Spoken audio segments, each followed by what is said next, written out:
Mark had always believed that true peace came from simplicity. After years of rushing through crowded streets and answering endless work calls, he had finally saved enough to buy his dream cabin in the mountains.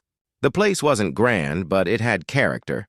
Aged wooden walls, a porch that creaked under his steps, and a view of the valley that could silence even the noisiest thoughts. Every weekend, he left behind the city chaos to sit on that porch, sip coffee, and watch the sunrise paint the sky in shades of fire. For Mark, this cabin wasn't just property. It was his refuge, his sanctuary, the one thing in life that no committee or set of rules could touch. At least, that's what he thought. It was a crisp Friday evening when Mark turned his truck onto the familiar dirt road, but instead of the comforting stillness he expected, he noticed something unusual. Several cars parked near his gate, men in polished shoes and women in business. A tire stood around, chatting and pointing at his cabin. Their laughter felt out of place in the quiet forest. At first he thought they might be tourists who had lost their way, but then he spotted the Realtor's clipboard, her professional smile flashing as she gestured toward the cabin as though presenting it for sale. Mark's chest tightened. His weekend escape was being treated like merchandise, and he hadn't given anyone permission. Stepping out of his truck, Mark's voice cut through the chatter. "Excuse me? What's going on here?" The Realtor turned, startled, but quickly recovered with a polite smile. "Oh, are you here for the tour?" she asked. Mark blinked. "Tour? This is my cabin." Before he could say more, Karen, the HOA president, appeared, her expression smug as if she had been waiting for this moment. "We've decided your cabin doesn't meet the community standards," she announced confidently. "So we've listed it for sale. Consider it a favor." The crowd murmured. Mark stood frozen for a moment, shocked at her audacity. This wasn't a misunderstanding. It was an attempt to take away what was his. Mark clenched his fists but kept his voice steady. "You don't own this cabin. You can't sell what isn't yours." Karen smirked, tilting her head.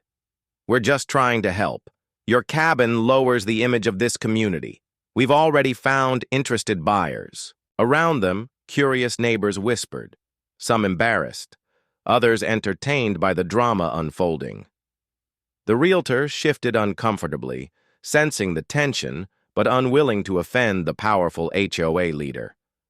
Mark took a deep breath, realizing this wasn't just about a cabin. It was about his right to live freely without being bullied by an organization that thrived on fear and control.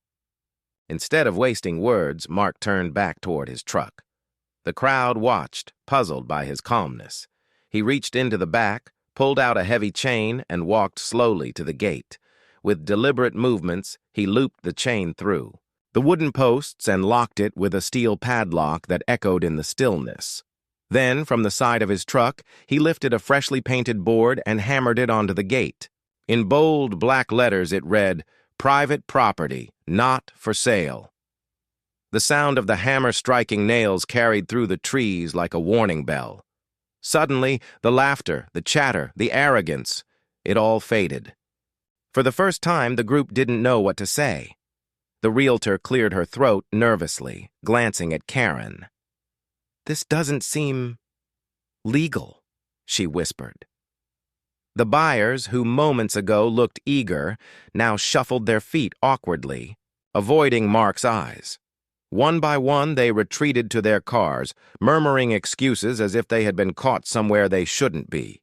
Engines roared to life, and within minutes, most of them were gone. The once lively scene turned eerily quiet. Karen's face burned red, her confidence slipping. She opened her mouth to speak, but no one was listening anymore. Karen tried to recover her authority. "You can't just lock people out," she snapped. "The HOA has rules." Mark's calm gaze met hers.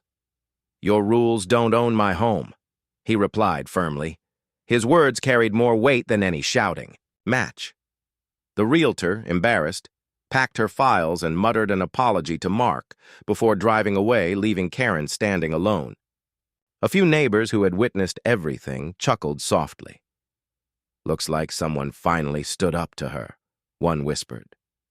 For years, Karen had controlled the community through intimidation, but now, in broad daylight, her power had cracked. Later that evening, as the sun dipped behind the mountains, Mark sat on his porch, still shaken but proud.